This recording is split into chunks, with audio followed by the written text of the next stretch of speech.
ये कहानी है एक अरबपति रजत और सुधा की। ये दोनों ही अपनी मजबूरियों के चलते कॉन्ट्रैक्ट मैरिज करते हैं। भले ही ये शादी कॉन्ट्रैक्ट पर आधारित है, लेकिन सुधा इस शादी को दिल से स्वीकार करती है। वहीं रजत के लिए ये शादी सिर्फ एक कॉन्ट्रैक्ट है। आखिर इनकी शादी क्या मोड़ लेती है? क्या सुधा रजत का दिल जीत पाएगी? क्या रजत सुधा को पूरे मन से स्वीकार कर पाएगा? तो चलिए कहानी में आगे बढ़ते हैं और जानते हैं इस कहानी में आगे क्या होता है। एक लड़की शादी की जोड़ी में एक कमरे के अंदर बेड पर बैठी है। कमरा बहुत ही खूबसूरत ढंग से सजाया गया है। चारों तरफ गुलाब के फूलों से हार्ट शेप बनाई गई है। साथ ही कैंडल्स जलाई गई हैं। बेड पर भी लाल गुलाब के फूलों से एक हार्ट शेप बनाई गई है। बेड के चारों तरफ वाइट कलर की लाइट लगाई गई है। इस बेड पर ही नीचे पैर करके एक साइड वो लड़की जो दुल्हन बनी हुई है बेचैन सी बैठी है। बीच बीच में वो खड़ी होकर रूम में ही चक्कर काटने लगती है और फिर परेशान सी आकर बेड पर बैठ जाती है जैसे कि किसी उलझन में हो। तभी एक आदमी इस रूम में आता है और वो लड़की एकदम से खड़ी हो जाती है जो कि इस समय बेड पर बैठी है। ये एक 6 फुट का लड़का है जिसका रंग गोरा और लॉन्ग बियर्ड जो कि हाईलाइट कराई हुई है।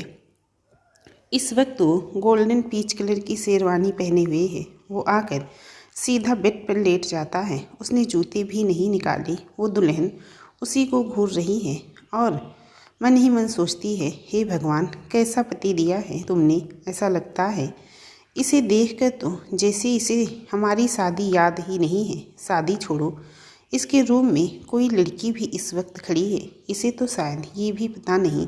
वो ये सब सोच ही रही होती है कि वो हड़बड़ाकर एकदम खड़ा हो जाता है जैसे कि अचानक से उसको कुछ याद आ गया हो।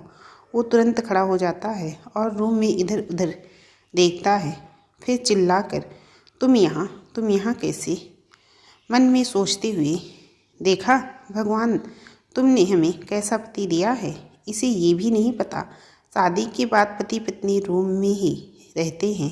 तभी सुधा, मैंने पूछा, तुम यहाँ कैसे खड़ी हो? तुम्हें अभी तक सो जाना चाहिए था। रजत ने कहा, जो कि सुधा का पति है। वो बस हम सोने ही जा रहे थे, लेकिन फिर आप हमें कहीं नहीं दिखे तो सोचा आप एक बार आ जाएं, उसके बाद सो जाएंगे। और वैसे भी आज हमारी शादी का फर्स्ट नाइट है। आपके आए बिना सो जाते तो सब मजाक उड़ाते हमारा कि हमने आपका इंतज़ार भी नहीं किया। हो गया आपका? रजत ने कहा, नहीं, हमने आपके बिना खाना भी नहीं खाया। आपने खा लिया क्या? हमारे पेट में तो चूहे मैराथन कर रहे हैं। रजत मन ही मन, पूछो कुछ जवाब कुछ और देती है। मुझे कभी समझ नहीं आता इसका रवैया क्या। आपने अभी खाना खाया नहीं क्या? नहीं, वो माँ ने बोला था शादी के बाद पति के साथ ही खाना खाते हैं और माँ की कही बात सिर्फ आँखों पर, बस इसलिए हमने नहीं खाया, वरना हम तो भूख के मारे कब से तड़प रहे हैं। सुधा की बार बार पति कहने पर रजत की मुट्ठियाँ भींच गई और आंखें गुस्से से लाल हो गई थी, लेकिन सुधा ने ये सब नोटिस नहीं किया था। वो अभी भी बोली जा रही थी, वैसे आप कहाँ थे? अपनी जुबान बंद करो, गुस्से से चिल्लाकर रजत ने कहा। इस बार सुधा डर कर सहम गई। उसे ऐसी कोई उम्मीद नहीं थी और वो एक जोरदार मुक्का दीवार पे दे मारता है जिसकी वजह से उसे चोट लग जाती है। सुधा चोट को देखकर अपने डर पर काबू करते हुए बोलती है, आपको बहुत चोट आई है? हाथ पकड़ते हुए रजत सुधा का हाथ झटकते हुए, छूना मत मुझे। सुधा अनसुना कर देती है और चोट पास पर रखी बॉटल से पानी डालने लगती है कि तभी रजत एक जोरदार तमाचा सुधा को रसीद कर देता है। सुधा का हाथ अनायास सी गाल पर चला जाता है जैसे किसी ने उसकी रूह को छलनी कर दिया हो। वो बुत बनकर रजत को देखती रहती है। उससे इतना भी नहीं बन पाता कि एक बार अपनी गलती पूछ लूँ। किसी की परवाह करना गलत है, वो ये बात डेफिनेटली मानने को तैयार नहीं थी। रजत इस वक्त उसे घूर कर देख रहा होता है। वो रजत को अपनी तरफ घूरता पाकर नजरें झुका लेती है जैसे कि सारी गलती उसी की हो। एक बार की कही बातें तुम्हें समझ नहीं आती क्या? तुम्हें कोई बीमारी है जो किसी सवाल का सही जवाब नहीं देती, या फिर खुद को बच्ची समझती हो? अगर ऐसा है तो मैं तुम्हें याद दिला दूँ, तुम अब एक बच्चे की माँ बनकर रहोगी, ना रजत की, अरोरा की वाइफ, समझी? सुधा के मुंह से इतना ही निकला। समझ आया या नहीं? आ गया, घबराते हुए सुधा ने कहा। क्या समझ आया, बताओ मुझे। वो कोई बात नहीं, मैं बताता हूँ। मुझसे बात करना, मुझे छूना मत, और मेरे व्यवसाय से हमेशा दूर रहना, सुधा। जी मैं याद रखूँगी। उसके मन में इस वक्त बहुत सारे सवाल चल रहे होते हैं, लेकिन वो इस वक्त चुप रहना पसंद करती है। तभी वो बाहर जाने लगता है। सुधा, जी आप कहाँ जा रहे हैं? रजत, पत्नियों की तरह सवाल करना बंद करो, और जितना हो सके मुझसे कम बोलो। अगर बहुत ज़रूरी ना हो तो मुझसे बात मत किया करो। सुधा, जी। रजत, गुड, यही अच्छा होगा तुम्हारे लिए। फिर वो बाहर चला जाता है। सुधा उसे तब तक देखती रहती है जब तक कि रजत उसकी आंखों से ओझल नहीं हो जाता। सुधा वहीं खड़ी रहती है और किसी सोच में गुम हो जाती है। वो नीचे फ्लोर ग्राउंड पर आ जाता है और माया माया पुकारने लगता है। एक औरत उनके सामने आकर खड़ी हो जाती है, जो सिंपल साड़ी पहने रहती है। उसकी साड़ी देखकर प्रतीत होता है ये इस घर में काम करने वाली सभी लोगों के लिए ड्रेस कोड रखा होता है, क्योंकि उसके पल्लू की साइड वाले शोल्डर पर एक बैच लगा है। जी साहब, आपसे आपका काम नहीं होता तो छोड़ क्यों नहीं देती? माया, क्या हुआ साहब? रजत, क्यों, तुम नहीं जानती हो? नहीं साहब, हमें नहीं पता आप किस बारे में बात कर रहे हैं। तुमने सुधा को खाना नहीं दिया, जबकि उसका ख्याल रखने का काम मैंने तुम्हें दिया था। वो इस घर में नहीं है, उसे इस घर के तौर तरीके की जिम्मेदारी तुम्हारी है। वो लगातार बोलता रहा। अभी उसके रूम में खाना लेकर जाओ और उसे खाना खिलाकर आओ। साहब, हमने खाना दिया था उन्हें, लेकिन उन्होंने नहीं खाया। हमने बहुत बोला, मगर कहती हैं कि हम अपने पति के बिना नहीं खाएंगे। अभी जाइए और बोलिए कि मैंने ही भिजवाया है।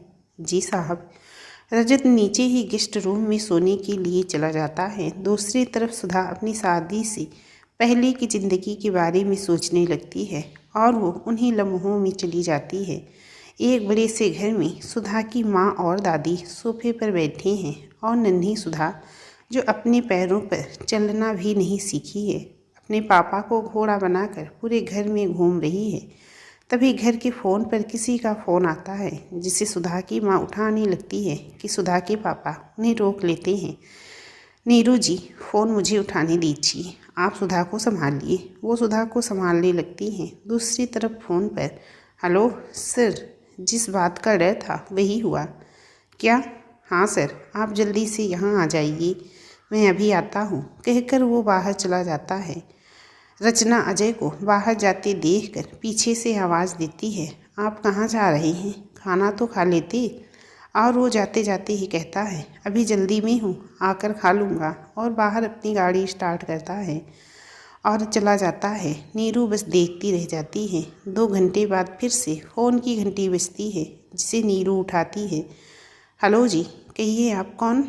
मैं सिटी हॉस्पिटल से बोल रहा हूँ। आपके पति की एक रोड एक्सीडेंट में मौत हो गई है, आप जल्दी से सिटी हॉस्पिटल आ जाइए।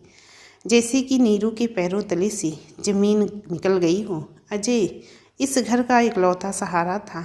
नीरू वहीं ज़मीन पर गिर जाती है और फूट फूट कर रोने लगती है।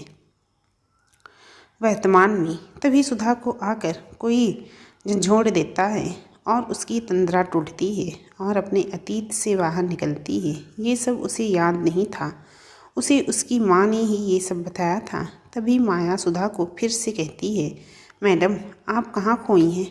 आप प्लीज़ खाना खा लो, वरना साहब हमें नौकरी से निकाल देंगे। मुझे नहीं खाना। लेकिन मैम, मैंने कहा नहीं खाना मतलब नहीं खाना।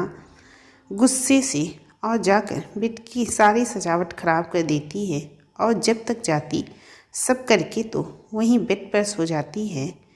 सुधा दरअसल रजत की बातों से हर्ट होती है। उसे हालांकि पता था कि रजत और वो कॉन्ट्रैक्ट मैरिज कर रहे हैं, लेकिन उसकी इंसल्ट का तो कोई कॉन्ट्रैक्ट नहीं हुआ था ना। वो यही सब सोचते सोचते जाने कब सो जाती है, उसे खुद पता नहीं चलता। दूसरी तरफ माया उसके रूड बिहेवियर से पता चल जाता है कि ये भी अपने पति की तरह जिद्दी है। सुधा जितनी भोली है उतनी गुस्सैल भी है। उसके गुस्से से माया भी सहम जाती है और वापस चली जाती है कि सुबह सर से बोल दूंगी कि मैडम हमारी कोई बात नहीं सुनती और आपसे भी ज़्यादा गुस्सा करती हैं। सुबह के 8 बज चुके हैं। सुधा अभी तक सोई हुई है। अर्नव का रो रो कर बुरा हाल है। एक मेड उसे चुप कराने की कोशिश कर रही है। अर्नव रजत का बेटा है। रजत, क्या हुआ इसे? पता नहीं साहब, बस रात से रोए जा रहा है। इसे ज़रूर कोई तकलीफ़ होगी, वरना ऐसे तो रोते हुए इसे कभी नहीं देखा। और रजत मेड के पास आकर मेड की गोद से अर्नव को ले लेता है।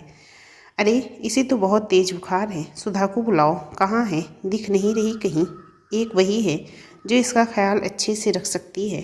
शायद यही वजह थी जो रजत को ना चाहकर भी सुधा से शादी करनी पड़ी थी। मेड, सर वो सोई हुई है। क्या? और आपने उसे जगाना जरूरी नहीं समझा? रजत की बात सुनकर सभी नौकर सिर झुकाकर खड़े हो जाते हैं। रजत सबकी तरफ हैरानी से देखना है। आप यहाँ किस बात की तनख्वाह लेते हैं? तभी माया बोलना शुरू करती है। सर, वो मालकिन हैं और हम इस घर के सर्वेंट। हम कैसे उन्हें कुछ भी बोल सकते हैं? जगा तो सकते थे, रजत ने कहा। माया रजत का सवाल सुनकर फिर से नजरें झुका लेती है। उसे अभी उठाकर लाओ। सब नौकर एक दूसरे की तरफ देखने लगते हैं। तभी रजत कुछ सोचते हुए, माया तुम इसे संभालो, उसको मैं लेकर आता हूँ। जी साहब।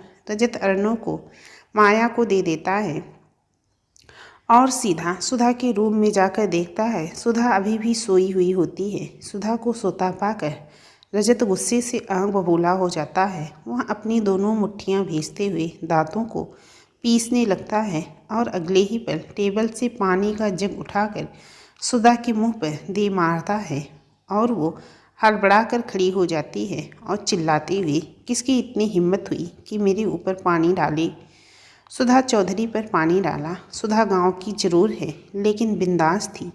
बस रजत के गुस्से को देखती हुई कभी कभी चुप रह जाती थी, लेकिन हमेशा ऐसा नहीं होता था। मेरी हिम्मत हुई। तुम कौन? उसने आंखों को मसलते हुए ही बिना देखे पूछा। लेकिन अगले ही पल जब उसने आवाज़ को पहचाना तो उसकी आंखें हैरानी से फैल गई। हड़बड़ी में नीचे उतरने की बजाय बेड पर ही खड़ी हो गई। आप यहाँ क्या कर रही हैं? दांत भींचते हुए ही, पहले आप नीचे चलो, बाकी बातें हम बाद में कर लेंगे। सुधा इस बार भी उसके गुस्से में होने को नोटिस नहीं करती, लेकिन गनीमत होती है कि इस बार सुधा को डांट या थप्पड़ नहीं पड़ता। सुधा, ओए मेरे कॉन्ट्रैक्ट वाले पति, अभी सुधा को तैयार होना है, उसके बाद नीचे आएगी वो। इतना ही बोल पाती है कि रजत उसका हाथ पकड़कर उसे बेड से नीचे उतारता है और खींचकर बाहर की तरफ ले जाता है। ये सब इतनी जल्दी करता है रजत की सुधा उसकी पकड़ की वजह से बेड पर से भी गिरती गिरती बचती है। ऊपर से रजत की चाल इतनी तेज होती है कि उसे रजत के साथ जॉगिंग करते हुए जाना पड़ता है। सब नौकर अपने काम में लगे होते हैं और माया अर्नव को चुप कराने में लगी होती है। अर्नव अब भी उसी स्पीड से रो रहा होता है। सुधा की नज़र अर्नव पर जाती है। वो उसे रोता देखकर झट से उसे माया की गोद से ले लेती है। अरे ले, क्या हुआ हमारे अर्नव को? अरे, इसे तो बुखार है। सुधा के पास जाकर अर्नव शांत हो जाता है। अर्नव को शांत देखकर रजत को थोड़ी तसल्ली मिलती है। अर्नव की माँ उसे 15 दिन का था तब उसे मंदिर की सीढ़ियों पर छोड़ जाती है। सुधा अर्नव को वहाँ से निकलते वक्त देख लेती है और आसपास कोई न दिखने पर उसे अपने घर ले जाती है और पुलिस में रिपोर्ट दर्ज करा देती है। लगभग 1 महीने तक अर्नव सुधा के पास रहता है, जिसकी वजह से सुधा और अर्नव में लगाव हो जाता है। लगभग 1 महीने बाद अर्नव उसे ढूंढता हुआ आ जाता है। सुधा और अर्नव में बहुत लगाव है, ये बात रजत से भी छुपी नहीं रहती। इस वक्त अर्नव 6 मंथ का है। हमें इसे हॉस्पिटल ले जाना होगा, सुधा रजत को बोलती है। इसकी तबीयत बहुत ख़राब है। रजत बिना देर किए बाहर जाकर गाड़ी निकालता है। सुधा भी फटाफट अर्नव का जरूरी सामान, दूध की बोतल, डायपर वगैरह लेकर फट से पर्स में डालकर आकर बैठ जाती है। वैसे तो रजत सुधा की कोई बात नहीं मानता, लेकिन बात जब अर्नव की होती है तो बिना संकोच के उसकी हर बात मान जाता। अर्नव गाड़ी स्टार्ट करता है और दोनों हॉस्पिटल जाते हैं। लगभग 20-25 मिनट के बाद वो हॉस्पिटल पहुंच जाते हैं। सुधा और रजत दोनों अर्नव को लेकर सीधा डॉक्टर के पास रुकते हैं। सुधा, देखिए डॉक्टर, अर्नव को बहुत तेज़ बुखार है। डॉक्टर अर्नव का बुखार वगैरह चेक करता है। लगता है ये रात भर रोया है और रो रो कर ही इसकी ये हालत हुई है। रजत, हाँ, मुझे सुबह बताया गया। सुधा उसकी तरफ हैरानी से देखती है। क्यों, आप रात को घर पर नहीं थे? और कम से कम मैडम को तो। तभी उसकी नज़र सुधा पर जाती है और वो बोलते बोलते चुप हो जाता है। सुधा ये नोटिस कर लेती है, लेकिन उसकी अचानक चुप हो जाने की वजह समझ नहीं पाती। वैसे भी वो डॉक्टर उनका फैमिली डॉक्टर है, तो इसलिए उसे मामला समझते देर नहीं लगती। उसकी जानकारी में सब बातें थी। रजत और सुधा की मैरिज कॉन्ट्रैक्ट बेस्ट है, इस बात के डॉक्टर कुछ दवाइयाँ लिखकर रजत को स्लीप दे देता है। रजत दवाइयाँ लेने बाहर जाता है। तब तक डॉक्टर सुधा को समझा देता है अर्नव का कैसे ख्याल रखना है, किन किन बातों का ध्यान रखना है। सुधा डॉक्टर के पास से बाहर आ जाती है और गाड़ी के पास खड़ी होकर रजत का इंतजार कर रही होती है। तभी उसकी नज़र वहाँ खड़े 3 लड़कों पर पड़ती है, जो ना जाने कब से सुधा को ही घूर रहे होते हैं और आपस में कुछ खुसर फुसर कर रहे होते हैं। सुधा उनको इग्नोर कर देती है। तभी उसमें से एक ऊंची आवाज़ में, मैडम कैसी हो? सुधा चुप रहती है और उनसे मुंह फेर कर खड़ी हो जाती है। वो कोई और ड्रामा नहीं चाहती। उसे इस वक्त सिर्फ अर्नव की फिक्र होती है, जो इस वक्त सुधा की गोद में सोया है। वो इस बार भी उन्हें इग्नोर कर देती है, लेकिन वो लड़की अभी भी सुधा को परेशान करने में लगी हुई हैं। तभी दूसरा वाला लड़का बोलता है, जिस लड़की को शादी के दिन ही बच्चा हो जाए वो भला कैसी होगी? दिख नहीं रहा मैडम की गोद में बच्चा है? एक बार देखो इसको, लहंगा चूड़ा सब दुल्हन वाला गेटअप है। लगता है कल ही शादी हुई है बेचारी की और आज ही बच्चा हो गया। कहकर वो सब हंसने लगते हैं। सुधा की गुस्से से मुठ्ठियाँ भींच लेती है और ही मन सोचती है, एक और लफ्ज़ निकाला ना इन्होंने, अब की बार तो मैं इनका सिर फोड़ देना है। पर अगले ही पल सुधा कुछ सोचते हुए गाड़ी के शीशे में देखती है। सुधा को अब जाकर रियलाइज हुआ कि वो कब से पूरे हॉस्पिटल में इस दुल्हन के गेटअप में घूम रही है। शायद इसीलिए ही सब लोग उसे अजीब तरीके से देख रहे हैं और वो डॉक्टर भी। सुधा अब सब सच में अजीब सा महसूस होता है। उसका मन कर रहा था कि अभी के अभी जाकर अपने नकली पति का सर फोड़ दी, जो उसने थोड़ा सा भी टाइम नहीं दिया तैयार होने का। लेकिन अगले ही पल वो खुद ब खुद शांत पड़ जाती है, क्योंकि वो जानती है कि जब बात अर्नव की होती है तो क्या मैं खुद भी सब कुछ भूल जाती हूँ। वो ये सब सोच ही रही होती है कि तभी तीसरा बोला, वैसे ये बच्चा आपके पति का ही है या किसी और? वो इतना ही बोल पाया कि किसी ने पीछे से उसका सिर फोड़ दिया। उसके सिर से खून निकलने लगा और वो वहीं बेहोश हो गया। दूसरी तरफ सुधा को उनकी बात सुनकर गुस्सा आ जाता है। वो पीछे मुड़ती है, ये सोचकर कि क्यों ना इनको एक एक तमाचा जड़ दिया जाए। लेकिन वहाँ कुछ और ही नज़ारा होता है।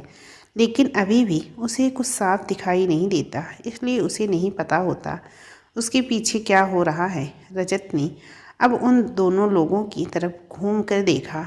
अरे, ये तो रजत अरोड़ा है, इस पूरे स्टेट के सबसे अमीर बिजनेसमैन उनमें से एक ने कहा। और वो 2-2 कदम पीछे हट गए। जब वो पीछे हटे तब जाकर उसे रजत दिखा। हालांकि वो समझ गई थी वो उसके नकली पति की ही बात कर रहा है। वो दोनों सुधा से माफ़ी मांगते हैं, सॉरी मैडम, गलती हो गई, आगे से ऐसा नहीं होगा। सुधा उन्हें कुछ नहीं बोलती, सिर्फ गुस्से में देख रही होती है। रजत आकर उनमें से एक की कॉलर पकड़कर आइंदा से ऐसा किसी भी लड़की के साथ मत करना, और इस लड़की के साथ तो बिल्कुल भी नहीं। जी साहब, गलती हो गई, हमसे माफ़ कर दो।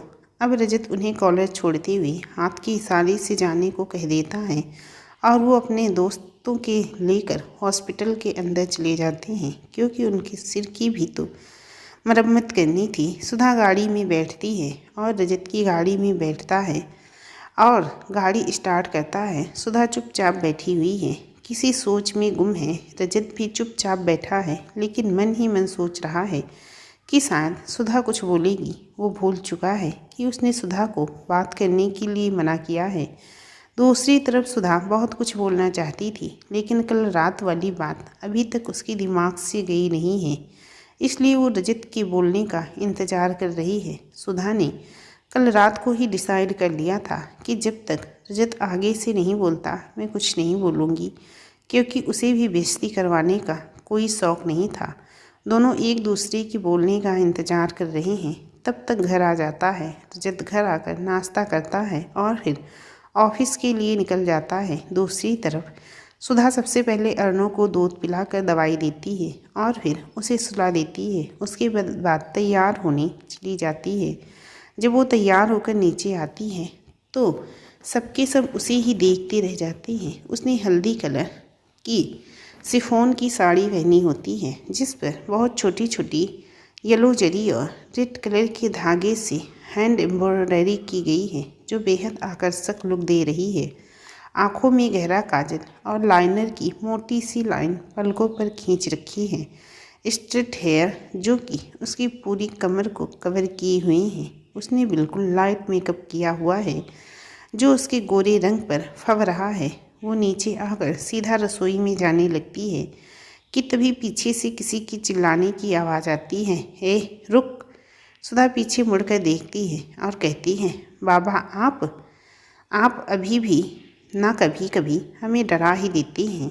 दरअसल ये रजत के पिता हैं, जो एक एक्सीडेंट में अपाहिज हो गए हैं और अब घर पर ही रहते हैं। पहले वो घर से ही सारा ऑफिस का काम संभालते थे, लेकिन पिछले 3 सालों से रजत ने सारा ऑफिस का काम संभाला हुआ है। रजत की माँ नहीं है और ना ही कोई बहन। भाई रोहित अरोरा का इकलौता वारिस है। तुम रसोई में क्यों जा रही थी? खाना लेने, हमें बहुत भूख लगी है। सुधा को भूख तो लगनी ही थी। उसने कल सुबह के बाद कुछ नहीं खाया होता और आज भी दोपहर हो गई, लेकिन खाना खाना जैसे उसके नसीब में ही ना हो। हमारे यहाँ घर की बहुएं पहली रसोई के बाद कुल देवी को भोग लगाने के बाद ही ससुराल का खाना खाती हैं। ये सुनते ही सुधा के पैर लड़खड़ा गए। उसने अपने कानों में उंगली डालकर हिलाया, फिर दोबारा पूछा, अंकल जी? आप इतना ही बोल पाई। मैं तुम्हारा अंकल नहीं ससुर हूँ, इसलिए आज के बाद पिताजी बोलना। उन्होंने ये कड़क आवाज़ में कहा। सुधा हाँ में सिर हिलाती है। और मैंने अभी वही कहा जो तुमने सुना, तो इसलिए खाना चाहिए तो पहले रस्म पूरी करो।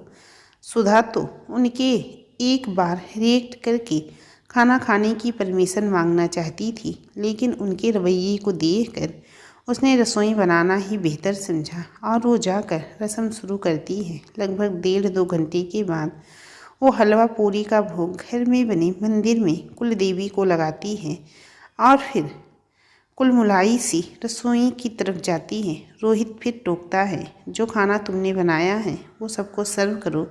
सब कौन? वो मन ही मन सोचती है और पीछे देखती है।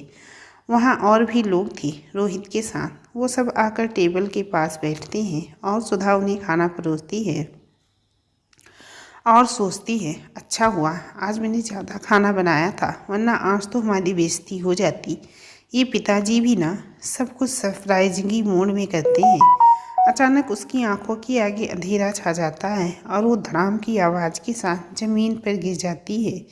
रोहित को इस बात का जरा भी अंदाज़ा नहीं होता कि ऐसा कुछ भी हो सकता है।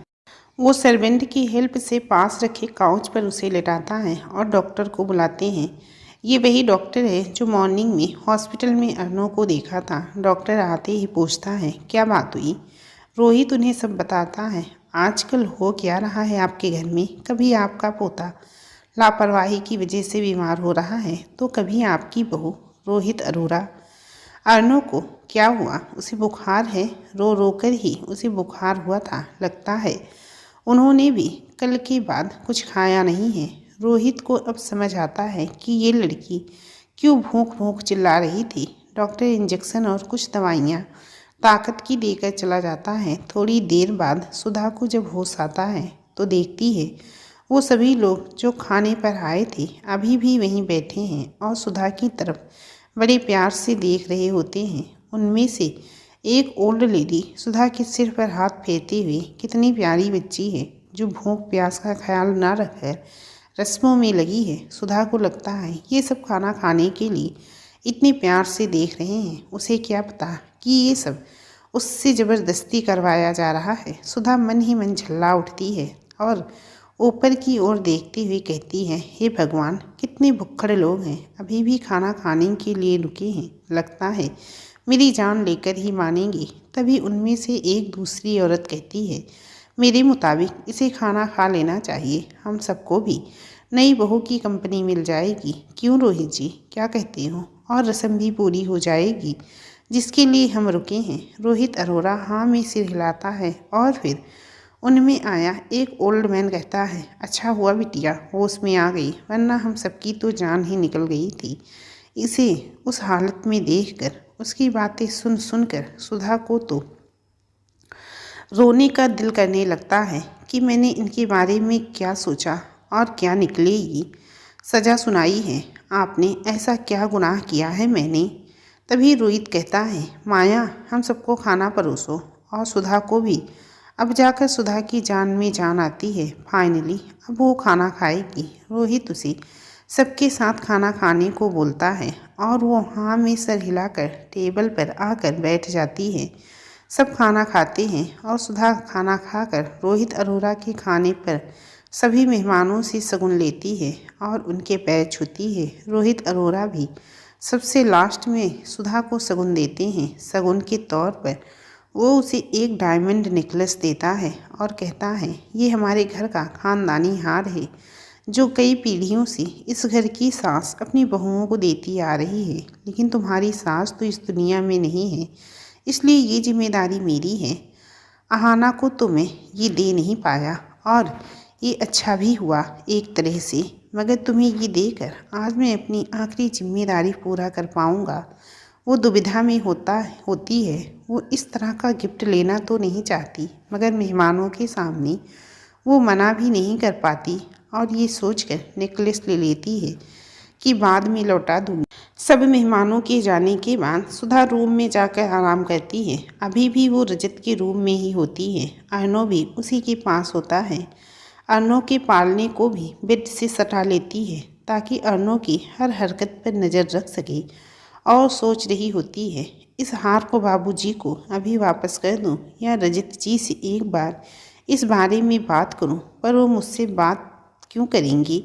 मैं ही पूछ लूँगी। थोड़ा झिड़कते तो कोई बात नहीं, सह लूँगी। कम से कम बोझ तो नहीं रहेगा मन पर। यही सब सोचते हुए उसे ना जाने कब नींद आ जाती है और वो सो जाती है। जब उसकी आँख खुलती है तो अर्नो पालने में ही लेटा हुआ बबलिंग कर रहा होता है और खुद ही खुश हो रहा होता है। उसकी तबीयत पहले से बहुत अच्छी है। अब जब सुधा अर्नो को बबलिंग कराती हुई सुनती है तो उसके होंठों पर भी एक प्यारी सी मुस्कुराहट छिड़ जाती है। वो उठकर बेड पर ही बैठ जाती है और अर्नो से बात करने लगती है, मेरा बेबी कैसा है? अब मुझे तो देखने में बहुत अच्छा लग रहा है। मस्ती की मूड में है मेरा बेबी, है ना? अर्नो भी बबलिंग करते हुए उसकी बातों का रिप्लाई दे रहा था। खुशी से चिल्ला रहा था। अर्नो का सुधा से कुछ ज़्यादा ही लगाव था। शायद इसलिए कल सुधा के पास न होने पर उसने रो रो कर अपनी तबीयत खराब कर ली थी। सुधा अभी भी अर्नो से बतिया रही है, लेकिन यहाँ कोई तीसरा भी था जो इन दोनों को बड़े प्यार से देख रहा था। लेकिन धीरे धीरे उसके एक्सप्रेशन गुस्से में बदल जा रहे थे, क्योंकि अब सुधा अर्नो से रजत की बुराई करने लगी थी। तुम्हारे खड़ूस पापा को भी अपनी तरह स्वीट बना दो ना, जब देखो तब अकड़ते रहते हैं। मैंने तुम्हारे पापा के लिए एक शायरी लिखी है, सुनना चाहोगे अर्नो? अर्नो भी फट हाँ में गर्दन हिला देता है। अर्नो बोलता भले ही नहीं है लेकिन बातें समझता है, या फिर ये कह सकते हैं कि सुधा की हाँ में हाँ मिला देता है। तो ध्यान से सुनो। अर्ज किया है और खुद ही इशारा करते हुए कहने लगती हैं, देखने में तो बहुत ही प्यारे हैं, पर सच बोलूं तो गुस्सा उनका आग के अंगारे हैं। घूरते हैं वो हमको ऐसे जैसे पिछले जन्म की दुश्मन हमारे हैं। तभी सुधा की नज़र दरवाजे पर पड़ती है और उसका गला सूखने लगता है। आप? हाँ मैं ही हूँ सुधा। मन ही मन सोचती है, गई काम से आज तो तू सुधा। और फिर बात बदलती हुई सुधा कहती है, हमारा अन्नू बहुत शरारती है, पता है आपको? हाँ पता है ना। ये भी और उसकी माँ भी।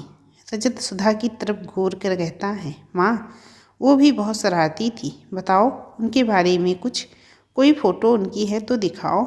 ये सब सुधा फ्लो में कह जाती है।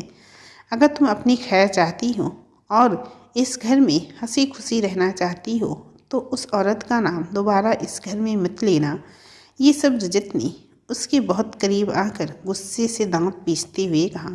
सुधा भी कुछ पल के लिए सहम गई, लेकिन अगली ही पल उसने हिम्मत जोड़कर, रजत जी हम भी आपसे कुछ कहना चाहते हैं, अगर आप परमिशन देते हैं तो। ये कहते हुए सुधा की आंखों में कल रात की बात सोचकर नमी उतर आती है। रजत भी ये नोटिस करता है। कुछ सोचते हुए, खुद को रिलैक्स करते हुए, हाँ कहो।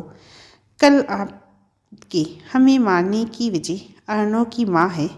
मैंने आपको अभी क्या कहा तुमने ठीक से सुना नहीं? सुना है, इसलिए आपसे परमिशन ली है। और जवाब हाँ या ना में दो। हाँ, क्योंकि उसने तुम्हें धोखा दिया हो तो अब तुम किसी पर विश्वास नहीं करते और उसका जिक्र तुम्हें तकलीफ देता है। I am right? रजत सिर्फ हाँ में गर्दन हिलाता है। हाँ, अब जब सब बता दिया है तो ये भी बता दीजिए उसकी गलती की सज़ा मुझे क्यों मिल रही है?